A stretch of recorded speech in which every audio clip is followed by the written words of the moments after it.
নমস্কাৰ।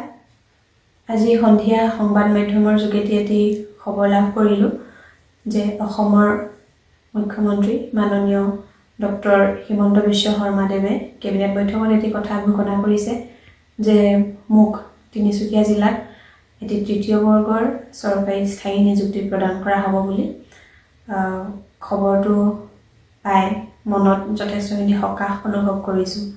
যিহেতু যোৱা বছৰ 13 জানুৱাৰী তাৰিখ দিনাখনে মোৰ স্বামী গণশিল্পী ৰাজীৱ শদিয়াই শেষ নিশ্বাস ত্যাগ কৰিছিল আৰু আমাৰ পৰিয়ালৰ একমাত্ৰ উপাৰ্জনকাৰীজন যেতিয়া নোহোৱা হৈ গ'ল তেতিয়া মই মোৰ একমাত্ৰ পুত্ৰ সন্তানৰ সৈতে গোটেই সমগ্ৰ পৰিয়ালটো দিশহাৰা হৈ পৰিছিলোঁ। আচলতে মোৰ সন্তানটিৰ মোৰ এক সুনিশ্চিত ভৱিষ্যতৰ বাবে যথেষ্টখিনি কষ্ট কৰিবলগীয়া হৈছে বা হ'ব অনাগত ভৱিষ্যতত ল'ৰাটোৰ পঢ়া শুনাকে আদি কৰি বিভিন্ন ক্ষেত্ৰত কেনেদৰেনো মই সকলোখিনি চম্ভালিম তাকে লৈ মই তেতিয়াৰ পৰা বহুত চিন্তিত হৈ আছিলোঁ।